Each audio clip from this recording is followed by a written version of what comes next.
Mesdames, messieurs, bonjour et bienvenue chez Foxtrot Film. Si vous connaissez bien et que vous nous suivez sur cette chaîne, vous savez que nous, il y a un truc qu'on adore, c'est faire des milliers de kilomètres pour aller prendre des métros. Plusieurs milliers, t'en as fait 1200 sur 4 voyages. Oui bon, ça fait quand même plusieurs milliers, mais aujourd'hui on va pas parler d'un métro qui est loin comme celui de la Suisse ou de la Hollande, on va parler d'un métro qui est beaucoup plus proche. On va parler du métro de Paris. Paris est la capitale de la France et est souvent considérée comme le centre mondial de l'art, la mode, la gastronomie. Tout le monde sait ce que c'est, hein. Exact. Bon, moi je supporte plus du tout cette ville, mais il y a un truc que je trouve vraiment très intéressant dans cette ville au-delà de la culture, c'est les transports. Stations, gares, arrêts, bus, trains, Transilien, tramway et surtout, le métro. Le métro parisien, inauguré en 1900 pour l'exposition internationale. Mec, ta voix off, elle sert à rien, je dirais là. Exact. Malgré les avantages que procure le métro de Paris. Ponctualité. Ludicité. Musicalité. La RATP rencontre tout de même 3 gros problèmes sur ces lignes. Tout d'abord, les clochards qui traînent dans le métro. Heureusement pour ce problème, la RATP a trouvé une solution. Dans le métro, il y a des bancs spécialement conçus par des mecs dans des bureaux pour qu'on puisse pas s'allonger dessus. Parce qu'avant, les pauvres gens dormaient dans le métro. Maintenant, ils dorment mal dans le métro. On a les droits de diffusion pour bref? Non. Deuxièmement, l'affluence de malades en heure de pointe. Et troisièmement, les méchants grévistes qui coûtent cher à la RATP, mais qui voudraient avoir des salaires pour leur coûter encore plus cher. Bon, pour ces deux derniers problèmes, la RATP a trouvé une solution en 1998, la ligne Météore. La chaîne Météore se situe en orbite autour de Mars et... Dégage! La ligne Météore pour métro Est-Ouest rapide, LOL, est la première ligne du métro parisien à être entièrement automatisée. Alors c'est pas la première du monde, parce que la première du monde n'est autre que celle du métro de Lille. Allons enfants de la patrie. Lors de son inauguration, elle avait tout du métro du futur. Déjà parce qu'elle reliait la BNF à Saint-Lazare en seulement 20 minutes. Deuxièmement parce qu'elle contenait 6 voitures au lieu de 5, ce qui permettait d'accueillir plus de monde. Et enfin parce qu'elle était conduite par des enfants de 8 ans. Merci.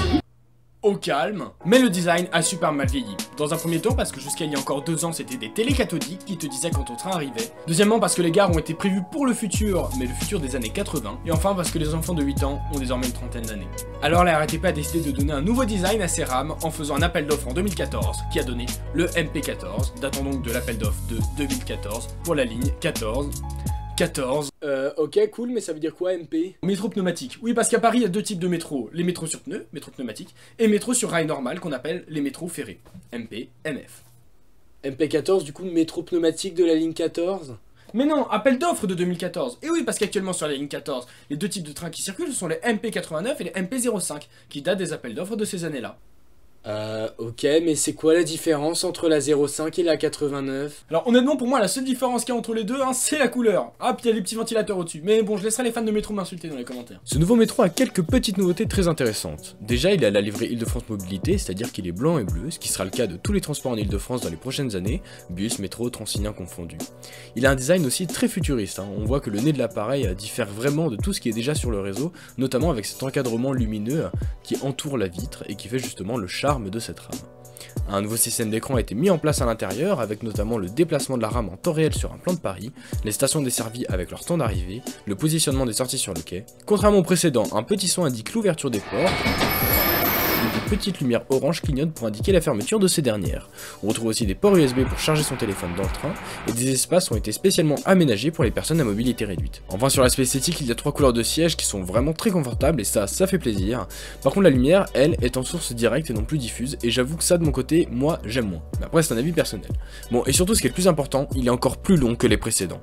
8 caisses, 120 mètres de long ma gueule. La RATP a donc dû faire face à un nouveau problème. Comment faire la différence sur le quai entre les trains longs et les trains courts? Bon bah pour ça elle a juste mis trains longs et trains courts sur des écrans. C'est d'ailleurs plus des télé cathodiques, c'est des vrais écrans plats. Mais bon vous vous en doutez avec la poisse que j'ai, le jour où j'y suis allé pour filmer ça, ça marchait pas.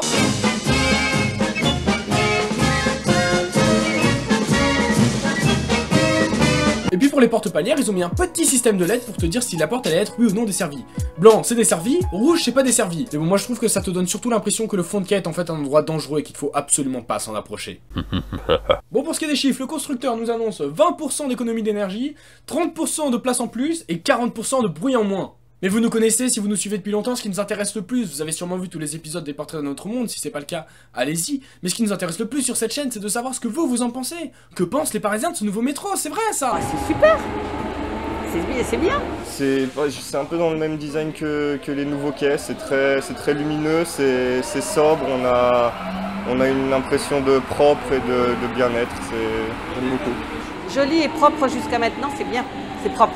Effectivement, il est plus clair, il doit être sans conducteur, les stations sont propres, on va voir dans combien de temps ça va durer. Alors c'est un métro qui est censé faire moins de bruit, qu'est-ce que vous en pensez là? Ça sera peut-être à revoir. Super! Bon, en fait, ça va surtout permettre à la RATP de changer tout son parc de RAM. En effet, ces nouveaux MP14 vont se retrouver sur la ligne 14, mais aussi la 4 et la 11. Et puis, les anciennes RAM de la ligne 14 vont elles aussi se retrouver sur la ligne 6 et 4 du métro parisien actuel. Et du coup, il devient quoi l'ancien matériel de la 11 et de la 6? Mais ça résout pas les problèmes de grève. Eh ben c'est simple, pas de conducteur, pas de grève!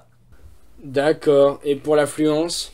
Eh bien c'est simple, comme c'est une ligne automatique, elle peut déjà aller beaucoup plus vite dans les tunnels, mais surtout les trains peuvent être beaucoup moins espacés. Sur la ligne 14 par exemple, il y a un train toutes les 85 secondes, ce qui est extrêmement court, ce qui peut permettre de désengorger beaucoup plus vite Gare de Lyon, Châtelet ou encore Saint-Lazare. Bon mais évidemment, la pire ligne du métro parisien, celle qui est tout le temps pleine, c'est évidemment la ligne 13. Donc pour ceux qui ne connaissent pas la ligne 13, c'est très simple, on a fait un petit sondage sur Instagram pour vous demander quelle est pour vous la pire ligne du métro parisien, et voici quelques échantillons de vos réponses. Ainsi à la question quelle est pour vous la pire ligne du métro parisien, on retrouve la 13, la 13, la 13, voilà, la 13 tout le monde le sait, la 12 ou la 13, la 7, je trouve ton sondage un petit peu orienté. Non, tu crois? Pensez-vous que la ligne 13 est plus peuplée que certains pays d'Europe? La réponse est évidemment oui, hein. À côté Andorre ou le Liechtenstein, c'est du baby chat. Et enfin, la question quelle est la pire des douleurs entre la mort, la torture, l'accouchement ou prendre la ligne 13, on voit qu'il y a quand même 2 fois plus de personnes qui préfèrent se faire torturer que de prendre la ligne 13. C'est chaud quand même.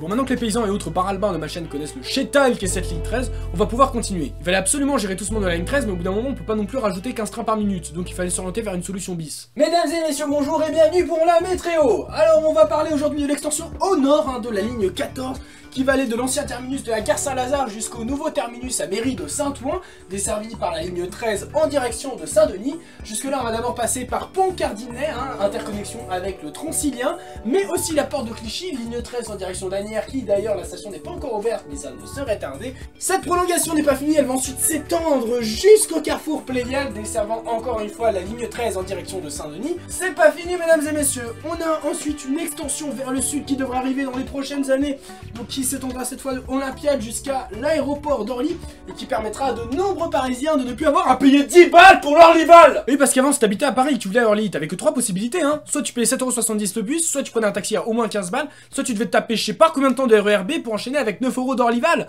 Non mais franchement. Ouais, ou sinon tu fais comme moi, hein, t'achètes une maison dans le 9-4, comme ça t'as plus qu'à prendre le train. Non, on s'en fiche de toi, hein. Bon alors, on va revenir au plus intéressant de cette vidéo, on va parler du prolongement au nord de la ligne 14. 4 nouvelles stations de la ligne 14 ont été inaugurées le 14 décembre 2020. Malheureusement, nous, le 14 décembre 2020, chez Foxtrot Film, on était un petit peu occupés. Ça me fait super. Merci. Merci pour tout. Donc on y allait le 16. On découvre ainsi de nouvelles gares avec un très beau carrelage mural, elles sont vraiment belles, spacieuses, modernes. Moi personnellement la première chose qui m'a frappé dans ces gares, c'est le son ignoble des escalators, bon, avec un peu de graisse ça devrait passer. Et surtout ce qui m'a vraiment frappé, c'est la démarche de com de la RATP sur l'accessibilité de leur nouvelle gare aux personnes à mobilité réduite. Et franchement pour moi le pari est réussi. Mais nous on était beaucoup trop impatients de découvrir ces nouvelles stations, alors on a décidé d'y aller en 2018. On a envoyé un petit mail à la RATP pour savoir si on pouvait s'incruster illégalement dans leur tunnel. Ils nous ont pas répondu. Alors qui s'abstient consent. Voici donc des images datant du 31 décembre 2018, mesdames et messieurs. La caméra est un peu de travers là. Ouais, voilà. C'est bien cadré sur moi. Actuellement nous sommes en 2018 et nous explorons le tunnel de la ligne 14. Ces stations ne ressemblent actuellement à rien, comme on peut le voir derrière moi. Ce sont de très longs tunnels, c'est très agréable à voir. Nous avons passé 1 heure en filature, 1h30, juste pour essayer de rentrer ici. Et dans cette vidéo vous allez découvrir ces longs tunnels vide dans lequel nous avons arpenté, pardon. Et voilà, j'espère que ça va faire plaisir. Il est 1h du mat, je suis claqué, je suis désolé si je parle bizarrement. Et voilà, je vous laisse découvrir ce lieu magnifique.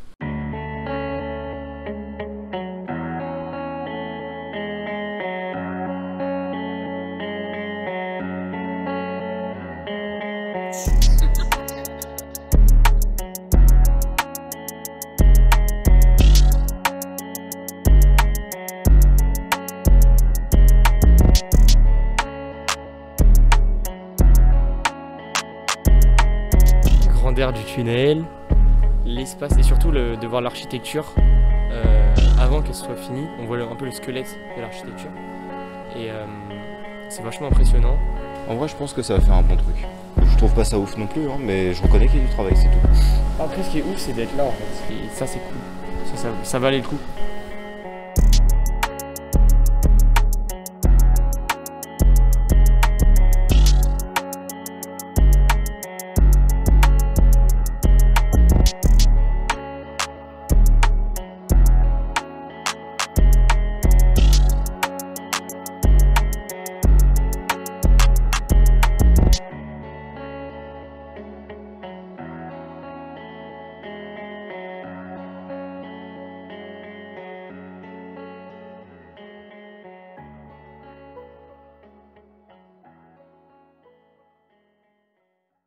Bon, maintenant les nouvelles stations sont ouvertes, elles sont belles, spacieuses, puis elles permettent surtout de gagner beaucoup de temps à de nombreux Parisiens et de désengorger la ligne 13, mais malheureusement elles ressemblent beaucoup au futur des années 2020 qui sera bientôt devenu has-been. Bon, mais encore une fois, ce qui nous intéresse le plus, c'est votre avis, alors on vous a demandé est-ce que ces nouvelles stations sont vraiment utiles pour vous aujourd'hui? Ça m'évite de prendre le bus, c'est un direct presque de chez moi. C'est parfait. Ça va plus vite, parce que moi j'habite Seine-Université, en prenant la 14, je vais gagner à peu près 10 minutes par jour. Il y a beaucoup moins de stations que sur la 13. Et surtout, il y a beaucoup moins de monde qui l'utilise, donc beaucoup plus de place assise et dans le métro. Sur le papier, en tout cas, forcément, ça va être beaucoup plus intéressant pour moi si vraiment en 15 minutes, je peux me rendre à Châtelet et prendre le RER. L'avantage des ouvertures de nouvelles stations, notamment, c'est le désengorgement de la ligne 13, qui était quand même relativement importante. Donc il y aura un impact sur le bien-être au quotidien des usagers. Très jolie station et puis beaucoup plus propre que les stations qu'on voit sur les lignes 13. Quelque chose qui est très aéré, on a une hauteur au plafond qui est assez immense, on se croirait dans un hangar, du coup ça donne l'impression de respirer, on se sent bien, c'est très lumineux. Elle est en adéquation avec tout type d'handicap en fait. Moi il est temporaire mais effectivement elle est vraiment en adéquation et la connexion avec Châtelet ou même la gare Saint-Lazare est absolument bien faite. L'accessibilité notamment pour les personnes réduites ou les poussettes est un réel avantage. De ce fait, on pourra prendre davantage le métro avec des poussettes ou des personnes handicapées. Je pense que c'est une vraie volonté que la RATP a affichée de pouvoir rendre accessibles les futures lignes et notamment celle-ci. Nous espérons que cette vidéo sur le métro parisien vous a plu, n'hésitez pas à nous le dire en commentaire, il y aura peut-être un jour, depuis le temps qu'on en parle, une rubrique sur le métro parisien sur cette chaîne, hein, on va l'espérer pour, on va dire juillet ou août 2021, Inch'Allah comme on dit en Bretagne, et on se retrouve d'ici la semaine prochaine pour découvrir l'épisode 3 des Portraits d'un autre monde, donc abonnez-vous, on active la petite cloche, et puis n'hésitez pas à donner votre avis en commentaire. A bientôt, salut!